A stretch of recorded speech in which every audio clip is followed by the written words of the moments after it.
be asking questions, interviewing people, and one can be directly observing them. This can give us mostly qualitative data, but it can give us quantitative data as well. We could be doing field research where we're out observing something and we're counting it.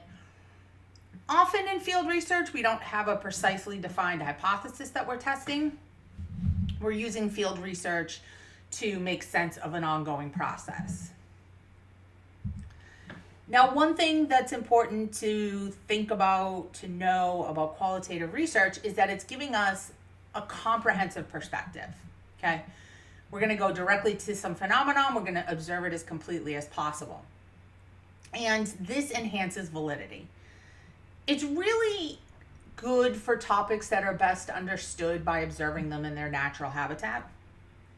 So maybe like street level drug dealers, in order to distinguish customers. So one type of qualitative or field research is an ethnography, and this focuses on detailed, accurate description of some phenomenon, some group of people, some experience, as opposed to an explanation for something. So as an observer completing field research, you could take a couple of different roles. One would be complete participation. You participate fully in what the group is doing. Your true identity and purpose are known to your subjects that you're observing. You might be a participant as observer. So the group that you're observing knows that you're a researcher, and you might participate with the group. Observer as participant, you make known your position as a researcher and you do not participate. And then a complete observer observes without participating.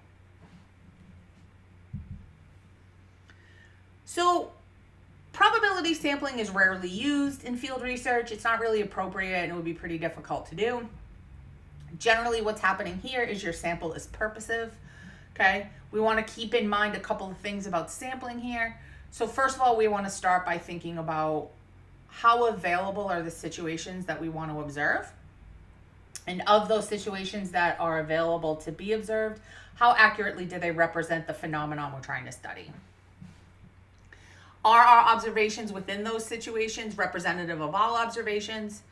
And we want to consider how our observations vary by population, space, time, and weather. We also have to think about how we're going to record our observations. We could be in a situation where we have the consent of our participants to directly tape them. You want to make sure that you do have someone's consent when taping them. You want to make sure you're aware of what the laws are in your particular state regarding audio recordings. Are you going to take notes? Are you going to videotape or photographs that or take photographs that can be used of records of before and after of some change maybe that's happening. And we want to make sure we have field notes. Field notes are our observations that we observe, okay, and we're going to write them down. Generally in a field journal, at first they're going to be kind of sketchy notes, and then you're going to go back and write them with more detail, okay?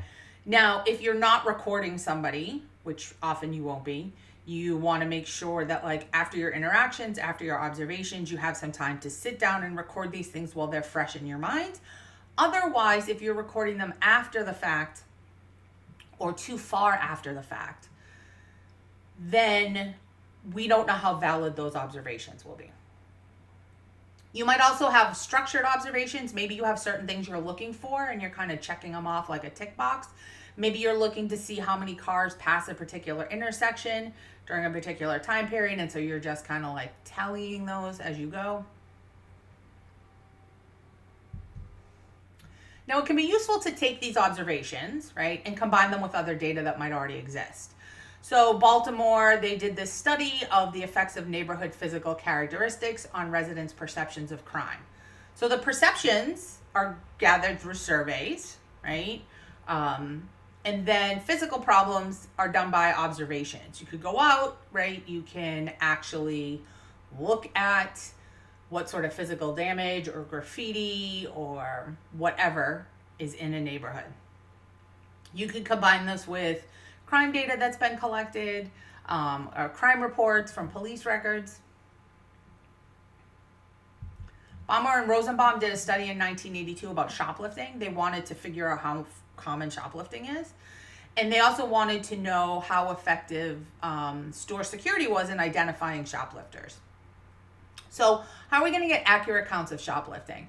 Well, first of all, shoplifting is not going to have been in the UCR, which is the official crime records of that time period. I'm not even sure if NIBRS today tracks shoplifting. It might. We'd have to double check that. But those are still only going to be records where someone's reported to the police, right? So usually we only know about shoplifting if someone in the store that's working there observes it. But we could use field observers, right? Field researchers, the same way we would use like undercover loss prevention. They could pose as a shopper and they could be counting how many instances they observe of shoplifting, right? You could set up a schedule where you're observing at different times of day and different days to conduct your observations. You could have field supervisors count everyone who enters the store, right? And then you could assign observers to follow selected individuals from the time they enter until they leave. So every 20th person, right, could be identified. And then they determine the rate of theft by dividing the number of thefts by the number of shoppers. So 20 shoplifters out of 500 shoppers would be 4% of your visitors to your establishment were shoplifting. What if we want to know how many people wear seatbelts, right? So they looked at this at a transportation research center at Indiana University, and they calculated a rate of use by the number of people wearing seatbelts compared to the number of cars observed, right? So what do you do here? You put people at particular intersections and you have them observe cars. How many cars go by and how many people are wearing seatbelts, okay? Obviously, this is easier to track from a stationary point, right? So we can put people at stoplights or signs, at highway on or off ramps, and they sampled cars based on time of day, type of road, and observation site, okay? And then they also stratified their sites based on where the most cars were, so the density of auto ownership. When they were unsure, right, a car goes by, you're unsure if someone's wearing a seatbelt, you mark it with a U, right? So this could just be like a sheet you have where you're literally tallying like one car, seatbelt yes, seatbelt no, seatbelt unsure. Some other research has looked at violence in bars, right? So we know that alcohol has quite the disinhibiting effect on people. And this researcher wanted to learn how situational factors promote or inhibit violence in Australian bars and nightclubs. So they put observers in pairs and they stayed for like 2 to 6 hour periods, multiple times at, various bars. Okay. They were complete participants and then they wrote up narratives later, right? So they're observing stuff and then they're going to write up their field notes afterwards. So what are they looking at here? Violence in bars was common in bars that had working class men, where there was a lot of discomfort and boredom. They looked at drinking patterns. They looked at management issues. Was there a cover fee? How much food is available? Are there bouncers? Okay, so all 3 or 4 of these that we just talked about, right? Seatbelts, like shoplifting, bars and violence, right? This is all field research. Not super hard to do. Okay, so we're doing some field research. We have some different paradigms. Remember back to like chapter 1 or chapter 2 where we talked about paradigms that are going to kind of frame the research you're doing. So let's look at some of those. So naturalism is an approach to field research that's based on the idea that there is an objective social reality. We can observe that and we can report it accurately.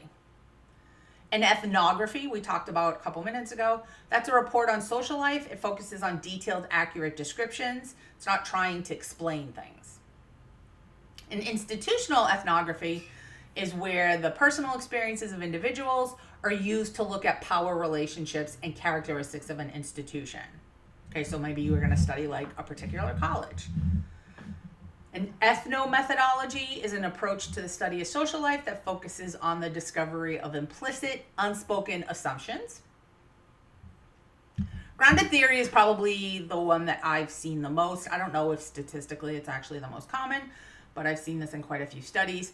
And this is where you're going into your research, and you're letting your observations guide you.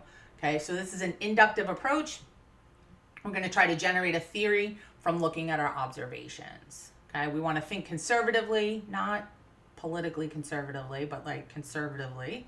Okay, we want to get multiple viewpoints. We want to make sure we're taking a step back, keep a little skepticism. You guys are probably familiar with case studies. This is an in-depth examination, usually of a single thing. So we have a case study that I've mentioned in several lectures already. Sorry, I'm writing myself a note to find this case study so we can talk about it in class.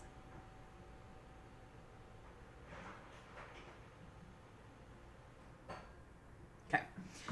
An extended case method is where we look at a case study observations to look at and improve theories that we have. And then we have participatory action research. So this is where people are engaging in social research, and the people being studied have some measure of control in this. And the goal here is to benefit a disadvantaged group.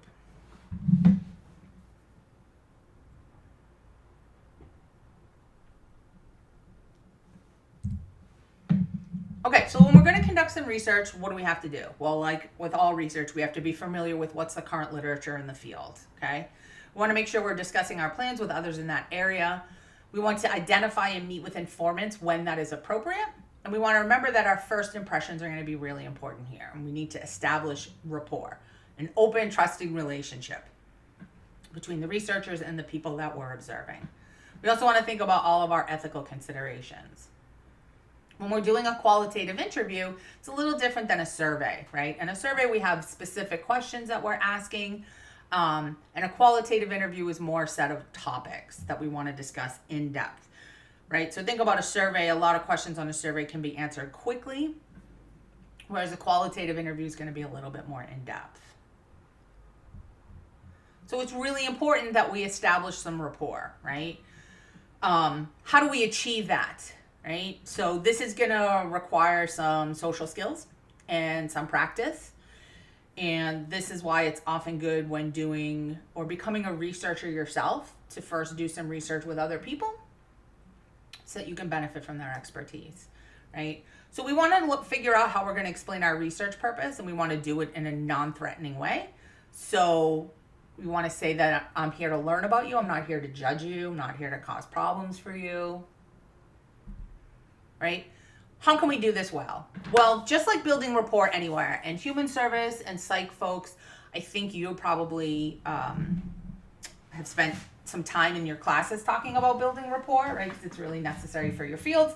And crim folks, it is for us too, but we probably don't talk about it as much.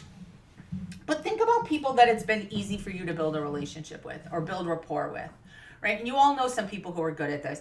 Generally, the way we might describe them is like, oh, they have good social skills. Or sometimes when someone is not good at this, we'll say that like they're not good at social cues or social skills. So does a person have a genuine interest, right? For me, people always come off better. It's easier for me to connect with them when they have a genuine interest in what they're asking me about or talking to me about, right? It gives them a sense of self-worth. That's going to make it easier for them to open up to you, and it's going to make them more willing to open up to you. Right? You want to be an attentive listener. For some of us, especially those of us that are extroverts, this can be hard, right? We want to focus less on talking and more on listening, okay? We're talking primarily to get more information and to answer questions they may have. Some of us, I think the place we fall flat on this is someone is telling us a story. We want to jump in and tell a similar story because that's a way that we build rapport, or we're letting someone know like, hey, I get you. But that's not going to be good for these purposes. Don't argue with your subjects, right? We want to remember what we're here to do, okay? We don't have to agree with them. In fact, when you're interviewing people and depending on what you're studying, you might find some really vile stuff. When you work with, when you work with people in all of our fields, you're not always going to like your clients, okay? But we don't want to argue with them. We want to remember we're here to try to understand their world. We want to be relaxed and appropriate to the setting, right? So you kind of need to be able to adjust yourself. Some people are very formal. Some people are informal. So what are we going to do when we're interviewing people, right? First, we want to think about what's our theme we're trying to cover here. Then we want to think about designing our interview, actually interviewing. Then here comes some of the hard stuff, right? So sometimes you're recording interviews and you're going to transcribe them word for word. Now, there's a variety of software out there that will do this for you, but you still have to check it. Obviously, it's not perfect, and this is time consuming. Then you need to analyze it. You're looking for themes, verifying information, and then reporting your results. Now, you might also do some things like focus groups. This is where you get a group of subjects together, you prompt a discussion with them, right? You want to get some information on something. This is done in the business field a lot. People might be testing a movie, right? So they show it to a group of people and then they ask them some questions like, what do you like about this show? What do you like about these characters? What do you not like? Right? So some of the advantages here is that this is real life data. It's flexible, it's fast, it's inexpensive. But, right, if I'm just going to gather together a small group, I don't know that this group represents like what the people at large would think, right? So it's generally not representative. You might not have a lot of control. It can be difficult logistically. With our observations, we want to make sure we're taking detailed notes, but balance that with observations. So soon after your observations, you want to rewrite your notes with filled in details. And whenever possible, obviously you will remember stuff better if you can record. But remember, you want to make sure you check the laws in your state. You want to make sure you let people know you're recording them. Recording people can mean that they're a little less open, they're a little more guarded with you. So what are some strengths and weaknesses of field research? We can get a really in-depth understanding, right? So one of the nice things about, quantitative research, right, is it's numbers. We can put it into some software. We can run a bunch of stuff. We can predict things with it, right? But this allows for a lot of subtle nuance, and we can gain an actual in-depth understanding. So while I'm sure most of you have read a case study somewhere, and if not, we'll definitely read one in this class. A case study, you can't take that information and be like, this is what all serial killers are like. This is what all therapy is like, right? This is what all cultures are like. But you can get a really in-depth understanding of what has happened. It's flexible. We don't have to do a lot to prepare in advance. It's inexpensive.